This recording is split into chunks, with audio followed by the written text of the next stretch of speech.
I was looking to get engaged while it was Corona, basically on the 2020.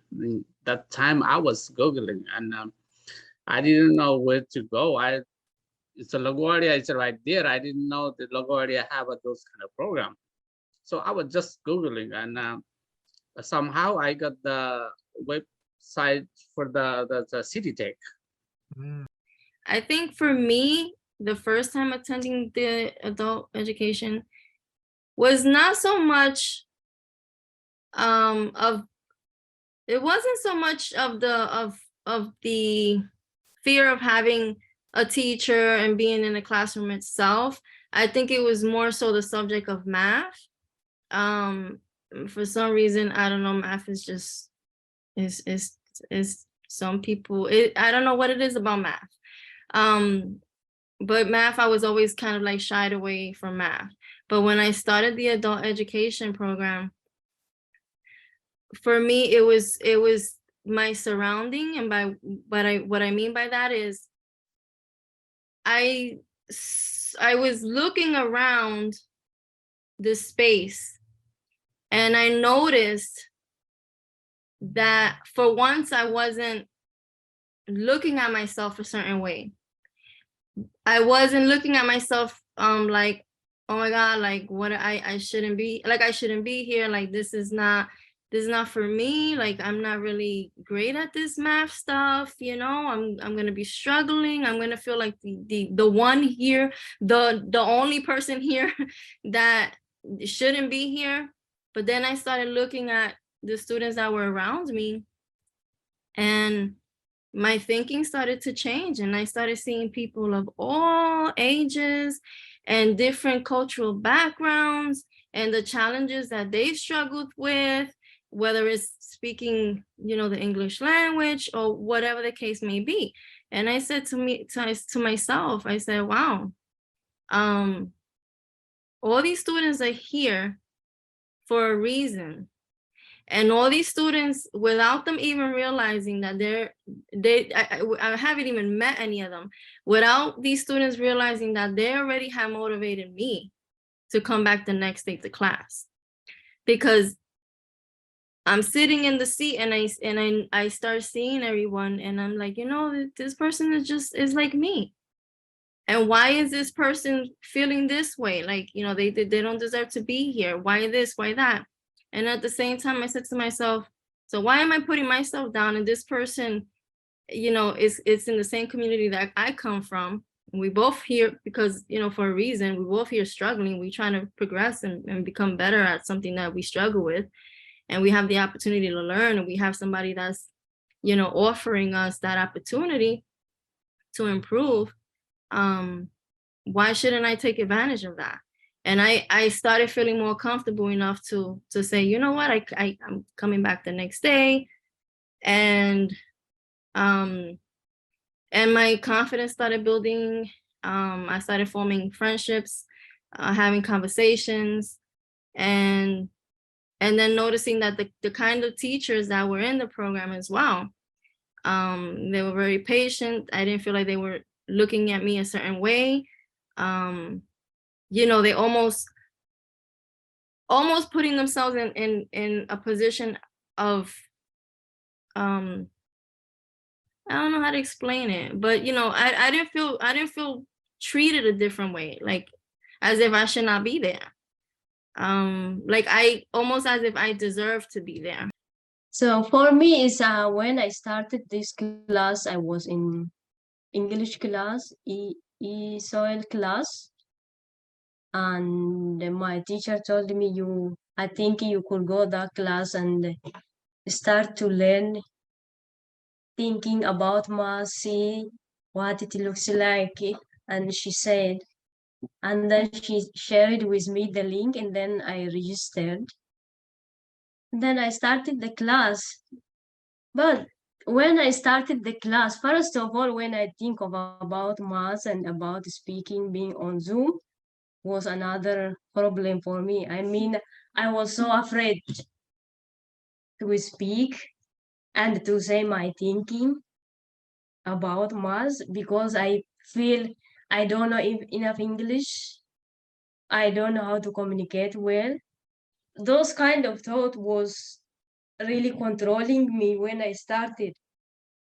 But when we started the class, when the students start to share and we were in the breakout room, there was someone speaking, changing my perspective, the way I look at it, math and other stuff, because I was thinking inside of myself, I see some questions, some number. Oh my goodness, I see this, but I don't know what can I do.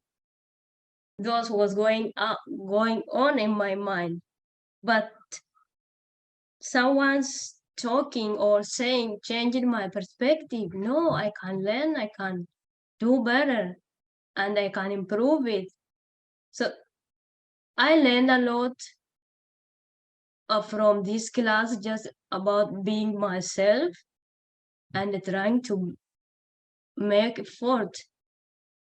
And I learned a lot to communicate better and to express freely what I am thinking.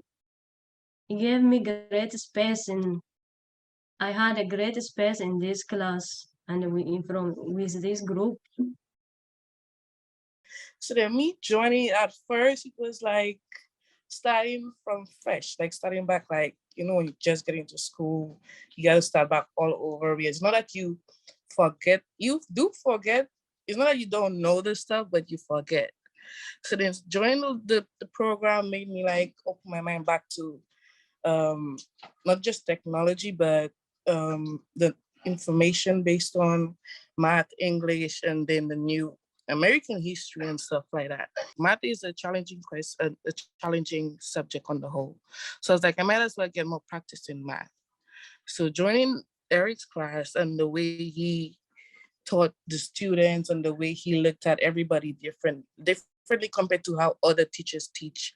Even my previous classes, like the way he would go explaining a question or allowing you to explain your question wouldn't be the way that other teacher did it. Yes, he gave everybody a chance to do it their way.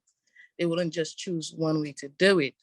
But that gave me like more confidence in like believing in the way I see one question and like going ahead as to how I see, not as how another person see it, because the way I see it could still be the right way. And it might be better than another person. So it helped me with my confidence in understanding the math language and just other people in general. When we come to the class, first we have a space with a group, or first we start with a warm-up to express our thinking, what we see, and so we can be free later when we go to do the math or the other questions.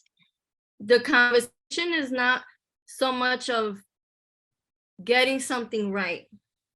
It just, the conversations would just turn into something of a discussion rather than saying, no, but this is not how you do it, and this is wrong, and you should do this and should that.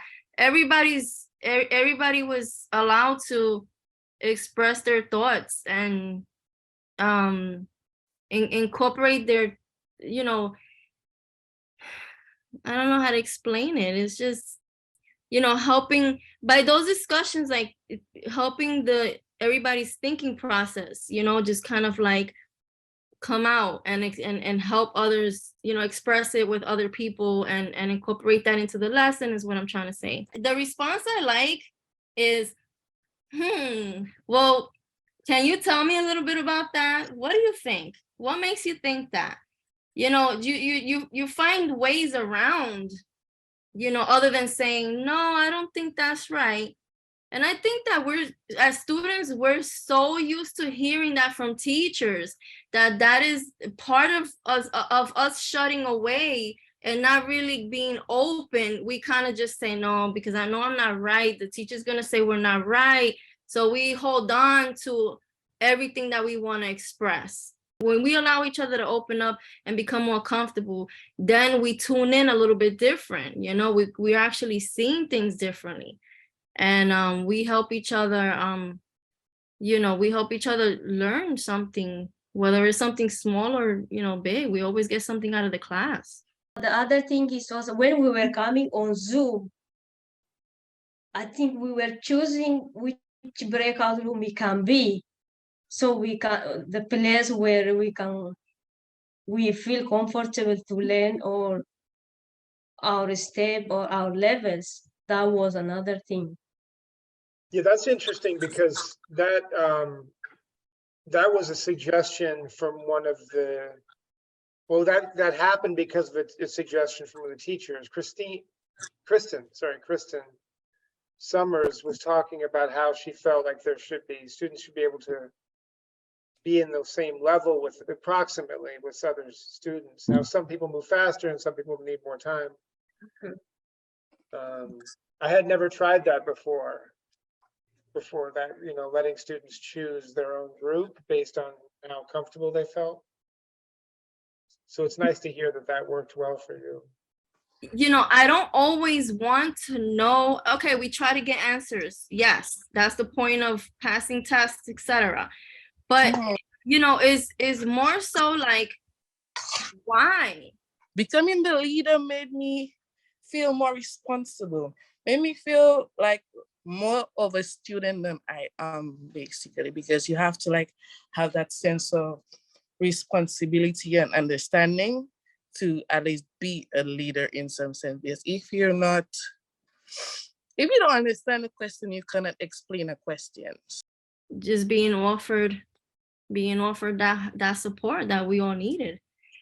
So what I'm saying is that I felt that with the teachers, and I felt that with the students, more so with the students, because I just noticed that having that student support was just as important, is what I'm trying to say, as having the support from teachers and the program itself, because we encourage each other and just kind of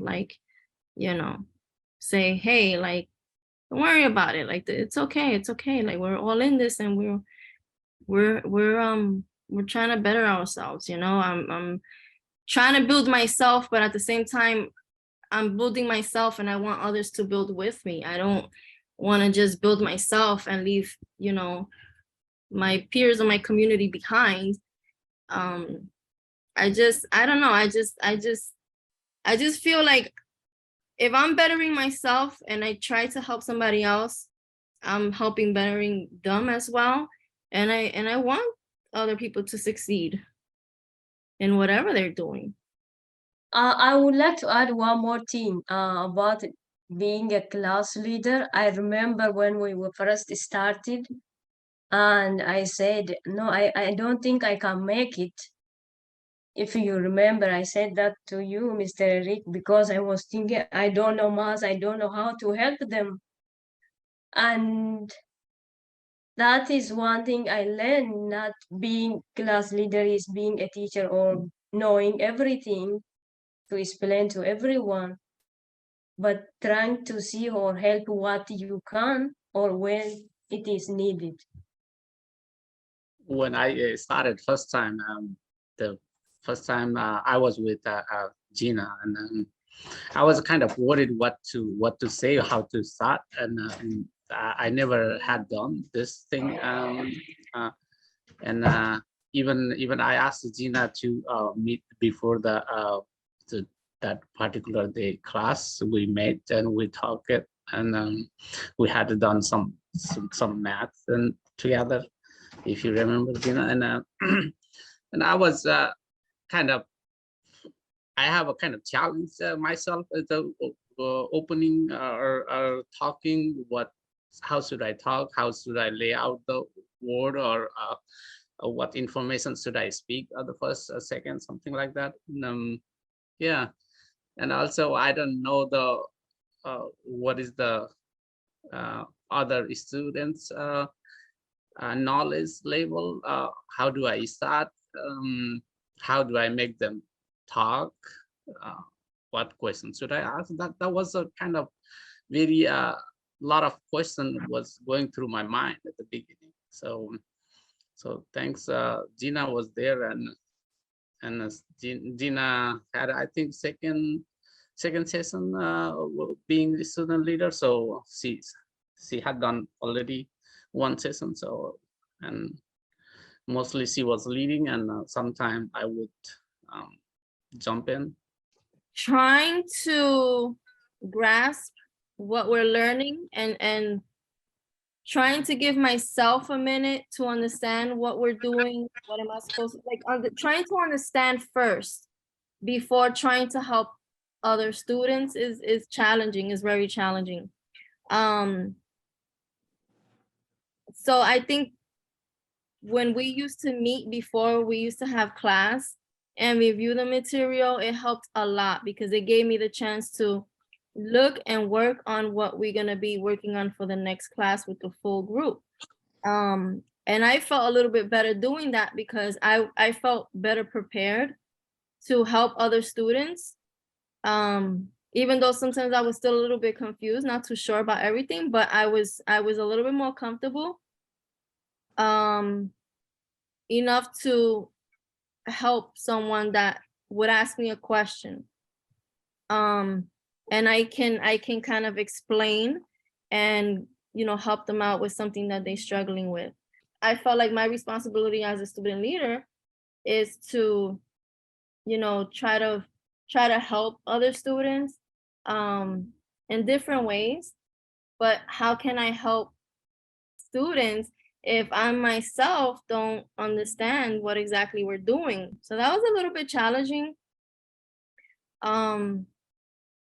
And you know, I like to be able to help the student that's asking for help. I don't like to say, well, I don't know how to help you. I mean, listen, if I don't know how to help, I don't know how to help, right? But I don't want to be sitting there not being able to help, not even a little bit. So I just felt better prepared is what I'm trying to say, you know, having those pre-meetings with you all prior to having the full group class. So that was very helpful, Eric. Yeah, for me, it's good to hear that. You know, and I know there were times when I didn't give you the material in advance because I was behind in my own prep. I was scrambling to get things together, you know. Because it's almost like, you know, we kind of, I feel like we get looked at differently as soon as you say that we're student leaders and we're put in a group with other students. Students have this idea that we're almost like teachers. So right away, when they struggle with something, they're gonna look for the student leaders and assume that we know it all. In fact, we don't. So I think that's one of the good things about this is that we actually get to know the other, you know, students in general, and we get to kind of like express like, hey, we're student leaders, but we're students just like you guys. So, you know, we're still trying to figure it out. And you know, students they can feel more relaxed in that sense. And we just end up helping each other out. Sometimes I kind of felt a little bit disappointed in myself when I couldn't help students. So that was a downfall for me. You know, when students would wait for me to respond or wait for me to, you know, help them with something, or I couldn't figure it out. I was a little bit disappointed because I couldn't come through. I couldn't help when they were asking for help. But this is when I kind of jumped in and kind of like a reminder, I'm a student too. I mean, we're, you know, I'm in it. I'm in the same situation as, you know, I'm referring to the other students. I'm in the same situation and I'm still learning, and I'm figuring it out, and I'm trying to help as best as I can. But, you know, it was just a little bit of disappointing on my behalf. Like I didn't feel like I was you know, I was stepping up to the plate, I guess you want to say. So, and then with that, you know, you become a little bit, you know, less confident, you know, but it made me kind of want to push myself a little bit further to actually figuring it out, so I can come back to those same students and say, hey, this is what I found. I found this method. You can, this is what it's just like little things, little things that I would pick up, and then I would feel a little bit better because I found out that those little things that I figured out actually help students. I was kind of so nervous that how we respond, like other friend was nervous. I also wanted to guide or help everybody, whoever asked the question. That's what my mentality was at the beginning. I wanted to know. Then, so that part was made me more nervous. Then later on, I also tried to tell them, well, I'm also a student. I'm also trying to learn here, same thing. But if I can, I will tell you what I know. So we try to solve together. On my end, as a student leader to begin with, I didn't even know what to expect as a student leader. Like, I was like, a student leader, like, what am I supposed to do? Like, me, a student leader? But for me, the experience for me, I see it as, a learning process, and on so many different levels, because, for me, I'm going to speak on my behalf. I learned how to better communicate with other students, even with my own teachers, certain basic skills that, in the process of being a student leader, I didn't even realize that I was gaining certain skills, and I feel grateful for that, because I feel that with me learning that, I then can help my classmates and other students when they ask for help in certain areas that I know and I can help. So for me, what I would say my most challenging part was in being a leader is how would I say it? That one situation, I remember that we all was working on a question, and I think the group, I can't remember how many people was in the group, but then we're working on it, but then only a few people are speaking, basically. And then that one person who's not speaking, when we ask that person a question, they choose not to answer and just take down notes. Like, how will we know if you understand? You would say you understand, but you have to talk for us to know you understand. So how would I could be explaining a point and you totally lost them at just taking notes. Like, how do you teachers do it every single time? Somebody gonna be there quiet, not talking. How would you know they understand? You don't know if they understand. They choose not to participate for you to understand. Even if you're talking and like trying to make them feel comfortable, they still feel like they don't want to, or they don't feel comfortable in saying it. Just like as a student, sometimes we feel like because our thoughts might be all the way confused or that we might be wrong, we don't want to speak up. It can almost get a little too quiet at times where we don't know, okay, so, which way do we go? We don't want to be pushy. That's another thing that we don't want to do in the group either, because, I think being a little bit pushy can have people, hold back a little bit as well. Like, we just kind of have to let them be. It's fine if they don't want to participate at first. Sometimes you got to give people space and time to kind of, approach themselves into the situation little by little, and kind of like get the feel as what we're doing, like what, they need to kind of see what exactly goes on in our group, how we work together, what is this really about. In some areas, I thought this time a little bit better, because even if you ask, sometimes the new students who join us were able to communicate and say what they are thinking. And before, it wasn't like that. You have to push and pull, but still it is pushing, but this time a little bit, even they are struggling with, they were able to say what they think. And based on my experience, for some people, it is easy to get comfortable with people immediately. For some people, it takes time to get comfortable and say what they are thinking. The challenge you're facing is the same challenge that teachers face. I don't think it's necessarily different because of you, and you probably see it in your own classes, that some people participate a lot and then some people tend to be pretty quiet. And especially in online classes, many teachers are trying to figure out, well, how do I get my students to talk to me? Like, how can I don't even know what they're doing. They have their videos off and they don't say anything. I can't, so the challenge you're facing is the same challenge that many teachers are facing.